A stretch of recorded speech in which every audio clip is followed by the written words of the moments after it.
Assalamualaikum, salam semangat untuk anak-anak hebat.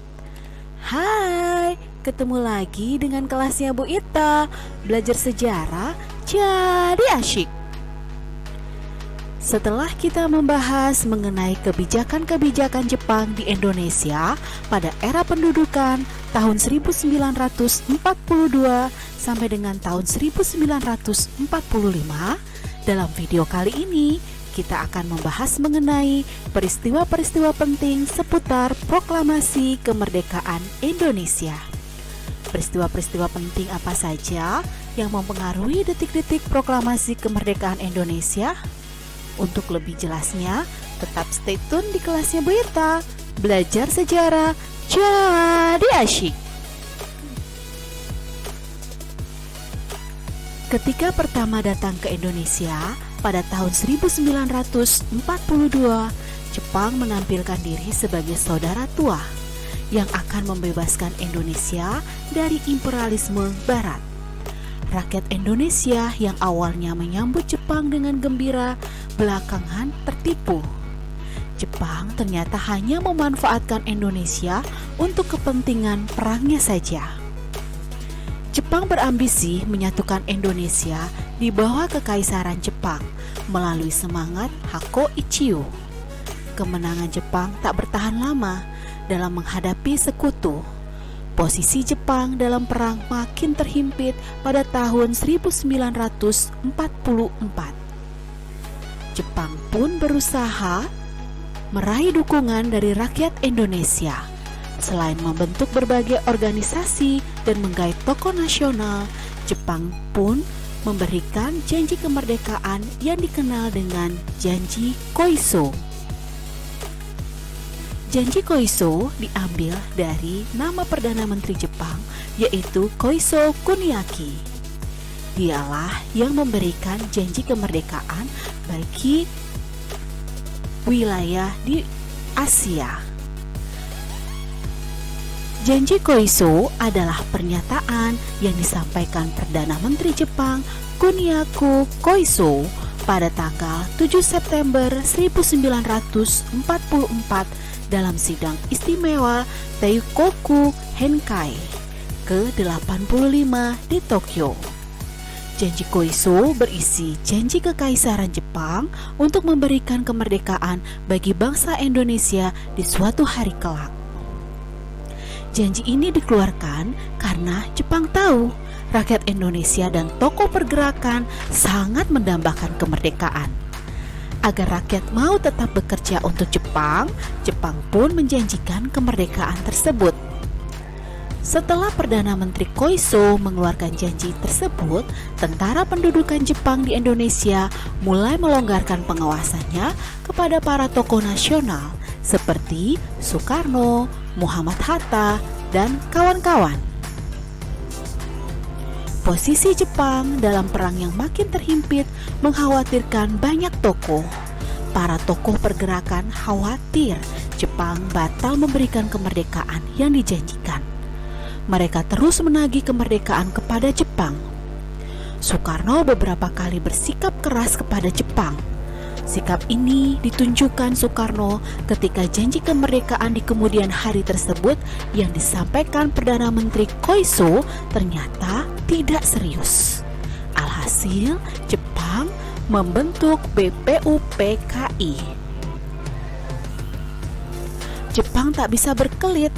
Untuk melunasi janjinya tersebut, mereka membentuk satu badan yang bertugas mempersiapkan dan merancang berdirinya negara yang merdeka dan berdaulat.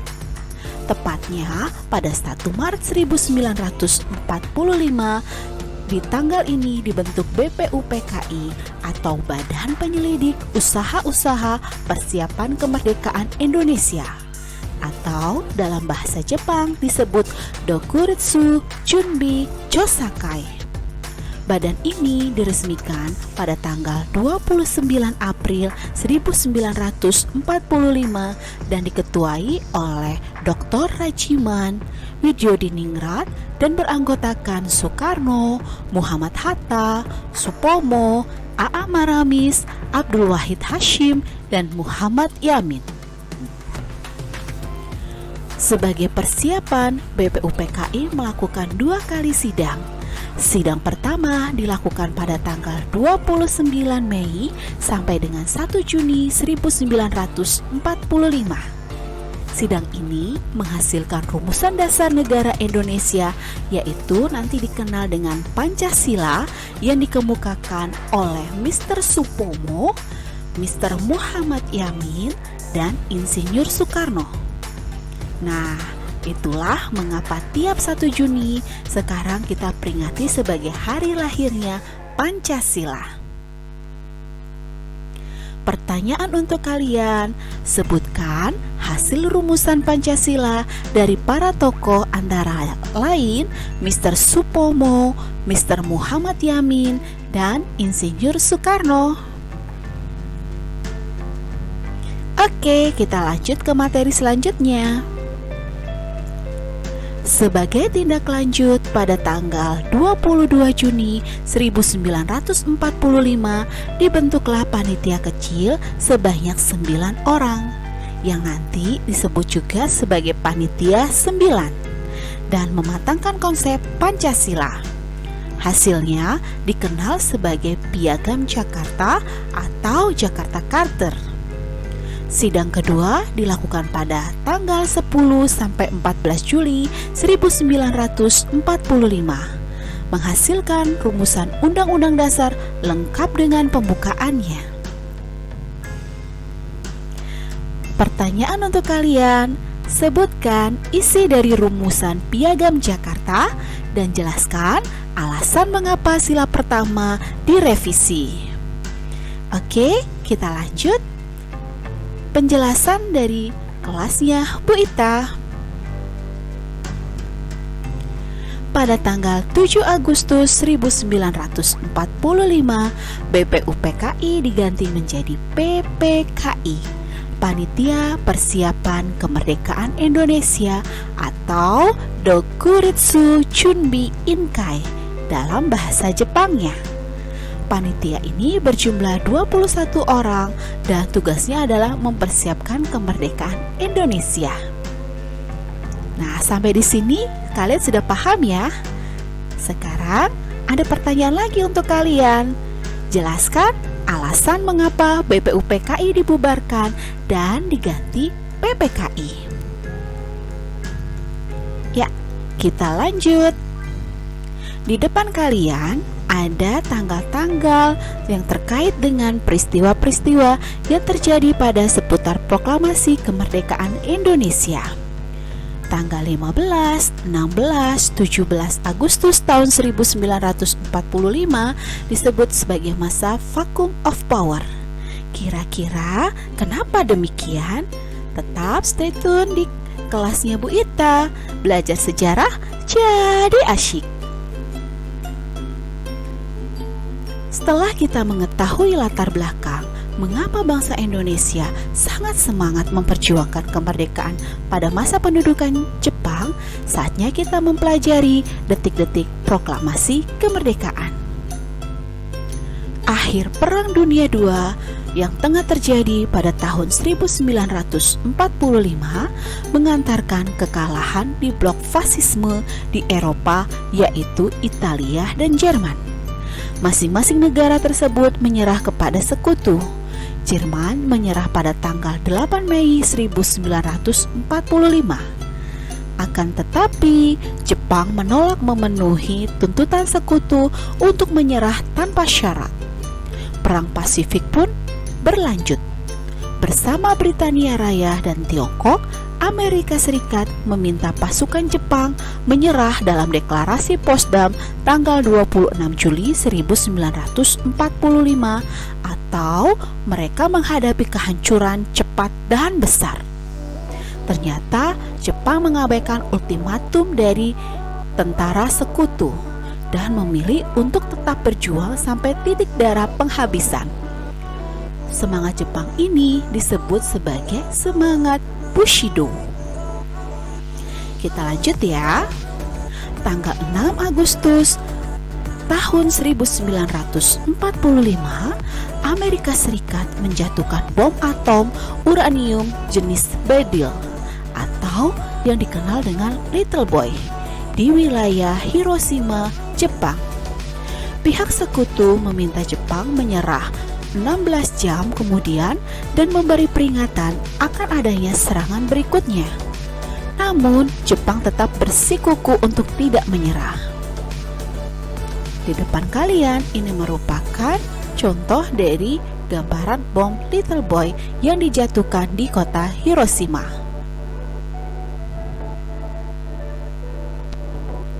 3 hari kemudian, pada tanggal 9 Agustus 1945, Amerika Serikat menjatuhkan bom plutonium jenis implosi atau dikenal dengan Fat Man di Nagasaki. Dalam kurun 2-4 bulan pertama setelah pengoboman terjadi, dampaknya menewaskan 90.000 sampai dengan 146.000 orang di Hiroshima dan 39.000 sampai dengan 80.000 di kota Nagasaki. Kurang lebih separuh korban di setiap kota tewas pada hari pertama. Pada bulan-bulan seterusnya, banyak orang yang tewas karena efek luka bakar, penyakit radiasi, dan cedera lain disertai sakit dan kekurangan gizi. Di 2 kota tersebut, sebagian besar korban tewas merupakan warga sipil meskipun terdapat garnisun militer besar di Hiroshima. Mengapa tentara sekutu menjatuhkan bom di kedua kota tersebut, Hiroshima dan Nagasaki? Alasannya adalah karena kedua kota tersebut merupakan pusat dari industri persenjataan Jepang yang menyuplai tentara-tentara Jepang pada Perang Pasifik. Kita lanjut. Tanggal 9 Agustus 1945 di Indonesia terjadilah sebuah peristiwa. Marsekal Terauchi, Panglima Besar Tentara Jepang di Asia Tenggara, memanggil Insinyur Soekarno, Muhammad Hatta, dan Dr. Rajiman Widyodiningrat ke markasnya, yaitu di Dalat, Saigon. Tanggal 12 Agustus 1945, mereka tiba di Dalat. Marsekal Terauchi kemudian menyampaikan keputusan pemerintah Jepang untuk memberikan kemerdekaan kepada Indonesia yang akan diberikan pada tanggal 24 Agustus 1945. Hal ini berdasarkan tindak lanjut dari Janji Koiso.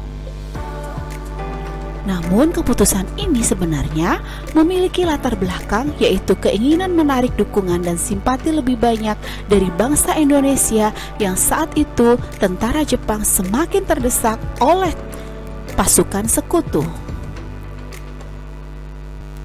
Dan yang ketiga, PPKI akan segera menggelar sidang tanggal 16 Agustus 1945. Sebetulnya, pertemuan di Dalat tersebut merupakan momentum penting bagi bangsa Indonesia. Akan tetapi, peristiwa ini merupakan pemicu dari terjadinya perbedaan pendapat antara golongan tua dan golongan muda. Tanggal 14 Agustus 1945, Jepang menyerah tanpa syarat kepada sekutu. Kaisar Hirohito menyampaikan pidato radio di hadapan rakyat pada 15 Agustus 1945 dalam pidato radio yang disebut Gyokuon Hoso atau siaran suara kaisar. Hirohito membacakan perintah kekaisaran tentang kapitulasi atau perjanjian, sekaligus mengumumkan kepada rakyat bahwa Jepang telah menyerah kepada sekutu.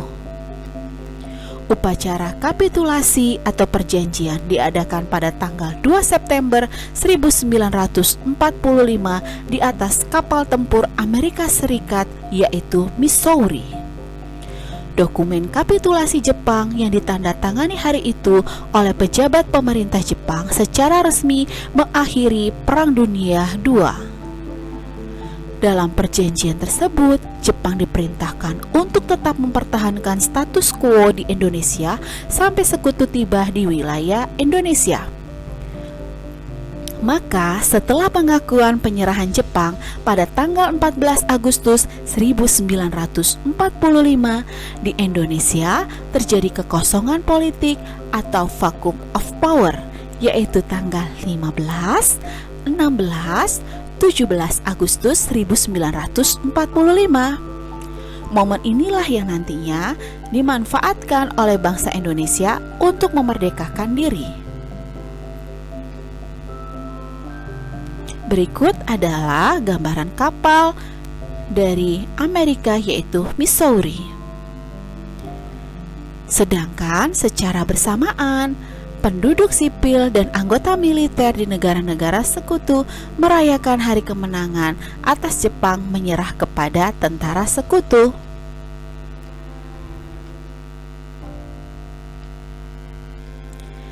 Tanggal 14 Agustus bersamaan di dalam negeri Indonesia, berita peristiwa pemboman kota Hiroshima pada tanggal 6 Agustus 1945 serta Nagasaki pada tanggal 9 Agustus 1945 disusul Jepang menyerahkan diri kepada sekutu pada tanggal 14 Agustus 1945. Meskipun berita tersebut ditutupi, pada akhirnya sampai juga kepada telinga para pemuda melalui siaran radio BBC di Bandung. Orang pertama yang mendengar siaran radio berita kekalahan Jepang adalah Sultan Syahrir. Hal ini makin memperkuat tekad dan semangat para pemuda untuk segera bergerak memproklamirkan kemerdekaan bangsa Indonesia. Setelah Sultan Syahrir mendengar berita tentang Jepang menyerah tanpa syarat melalui radio BBC London, dan Sultan Syahrir pun segera mendesak Soekarno-Hatta memproklamasikan kemerdekaan. Setelah mendengar kekalahan Jepang tersebut pada tanggal 15 Agustus 1945, para pemuda berkumpul di ruang belakang gedung bakteriologi Jalan Pegangsaan Timur nomor 13 Jakarta di bawah pimpinan Khairul Saleh. Pertemuan ini membahas kekalahan Jepang dan persiapan proklamasi kemerdekaan Indonesia. Hasil keputusannya adalah bahwa kemerdekaan Indonesia adalah masalah bangsa Indonesia sendiri yang tidak dapat digantungkan pada bangsa lain. Oleh karena itu, proklamasi kemerdekaan harus dilakukan oleh bangsa Indonesia sendiri. Para pemuda segera mengirimkan utusan, yaitu Wikana dan Darwis, untuk segera menghadap Insinyur Soekarno dan Muhammad Hatta agar segera menyampaikan hasil rapat tersebut. Namun kedua tokoh tersebut menolak gagasan para pemuda dengan alasan Jepang masih bersenjata lengkap dan memiliki tugas untuk memelihara status quo sebelum pasukan sekutu datang ke Indonesia. Selain itu, Soekarno-Hatta baru akan membicarakan masalah kemerdekaan Indonesia dalam sidang PPKI pada tanggal 16 Agustus 1945. Akhirnya, Wikana dan Darwis melaporkan hasil pembicaraan dengan Soekarno-Hatta kepada para pemuda yang telah berkumpul di Asrama Menteng 31 pada pukul 24 waktu Indonesia Barat. Para pemuda tersebut antara lain Khairul Saleh, Yusuf Kunto, Surahman, Johan Nur, Singgi, Mandani, Sutrisno, Sampun, Subadio, Kusnandar, Abdurrahman, dan Dr. Muwardi. Setelah para pemuda mendengar hasil laporan tersebut, para pemuda merasa sangat kecewa sehingga suasana rapat menjadi sangat panas. Akhirnya diputuskan perlunya untuk mengamankan Soekarno-Hatta keluar kota yang jauh dari pengaruh Jepang. Persoalan Soekarno dan Hatta selanjutnya diserahkan kepada Shudanko Singgi dan kawan-kawan dari Peta Jakarta. Dalam melaksanakan tugasnya, Shudanko Singgi didampingi Soekarno dan Yusuf Kunto.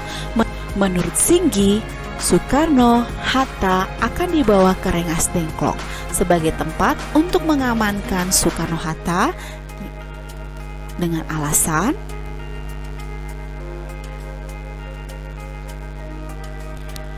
satu, jauh dari keramaian kota. Rengas Dengklok di latar belakangi Laut Jawa, sehingga jika ada serangan dari tentara Jepang dapat segera pergi melalui laut. Dan yang kedua, aman karena markas peta.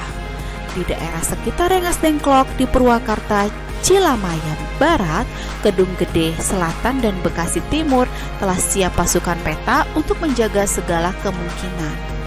Setelah rapat selesai, dengan mengendarai mobil, Singgi bersama Sutrisno, Sampun, dan Surahmat menuju rumah Insinyur Soekarno dan menjemput Muhammad Hatta untuk membawa mereka ke Rengas Dengklok.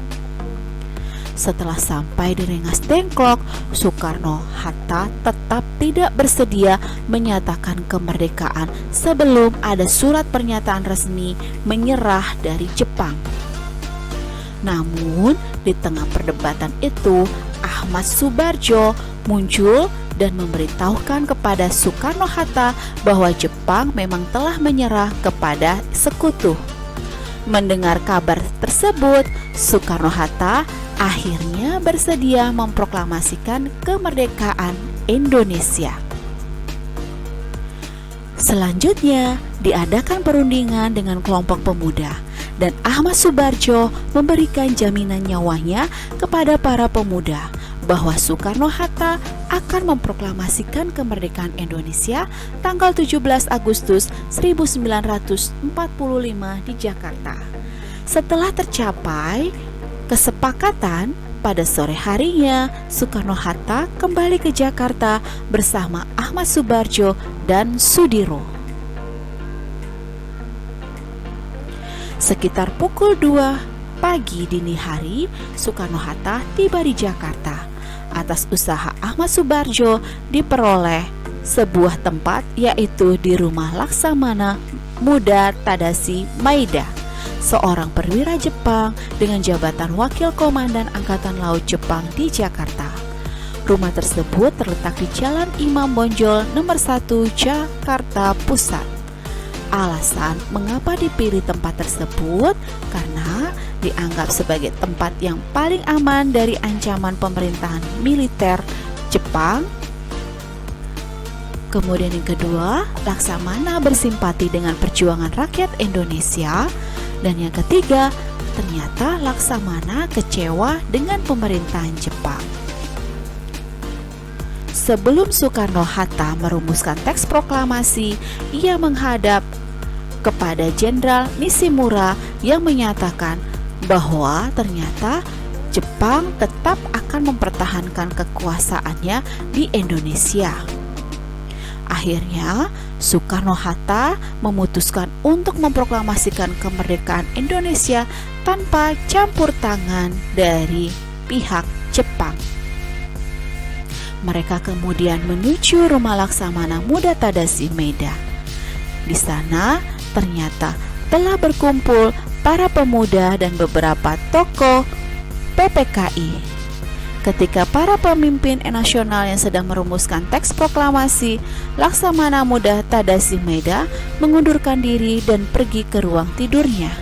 Sementara itu, datang orang kepercayaan Nishimura, yaitu Miyoshi bersama Sukarni, Sudiro, dan BM Dia, menyaksikan Soekarno-Hatta dan Ahmad Subarjo merumuskan naskah teks proklamasi. Setelah selesai dirumuskan, Insinyur Soekarno membacakan teks proklamasi di hadapan hadirin. Muhammad Hatta menyarankan agar semua yang hadir menandatangani teks tersebut. Namun usul ini ditentang oleh golongan muda. Sukarni kemudian mengusulkan agar naskah tersebut hanya ditandatangani oleh Soekarno-Hatta atas nama bangsa Indonesia. Usul tersebut diterima oleh semua pihak. Insinyur Soekarno kemudian meminta Sayuti Malik untuk mengetiknya. Setelah diketik, naskah teks proklamasi mengalami beberapa perbaikan. yaitu mengubah kata tempoh menjadi tempo, wakil bangsa Indonesia menjadi atas nama bangsa Indonesia. Jakarta 17/8/05 menjadi Jakarta hari 17 bulan 8 tahun 05. Tahun ini merupakan tahun Jepang ya nak.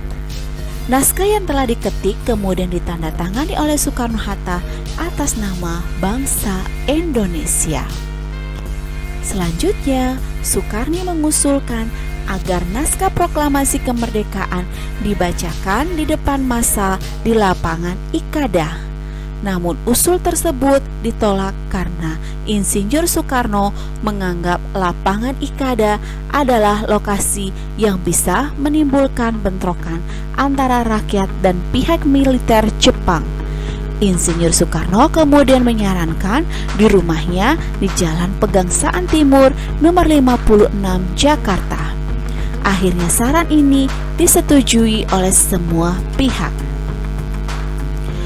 Pada waktu fajar tanggal 17 Agustus 1945, para perumus teks proklamasi baru keluar dari rumah Laksamana Maeda. Beberapa jam berikutnya, mereka berkumpul kembali di kediaman Soekarno untuk melaksanakan upacara proklamasi kemerdekaan Indonesia. Orang-orang kemudian sibuk mempersiapkan segala sesuatunya yang diperlukan untuk upacara tersebut. Menjelang pukul 10, tokoh-tokoh nasional telah hadir di tempat upacara. Pada hari Jumat bulan Ramadan tanggal 17 Agustus 1945, tepat pukul 10 waktu Indonesia Barat, dilaksanakan upacara proklamasi kemerdekaan Indonesia. Inilah suasana pengibaran bendera merah putih yang pertama kali dikibarkan di kediaman Insinyur Soekarno. Dan upacara berjalan sangat hikmat. Setelah proklamasi, rakyat keliling untuk mengabarkan dan menyebarkan berita proklamasi kemerdekaan Indonesia. Dan ini adalah ekspresi kebahagiaan rakyat setelah proklamasi kemerdekaan Indonesia. Bagaimana? Menarik bukan penjelasan terkait dengan detik-detik proklamasi Indonesia dan peristiwa-peristiwa yang mengikutinya.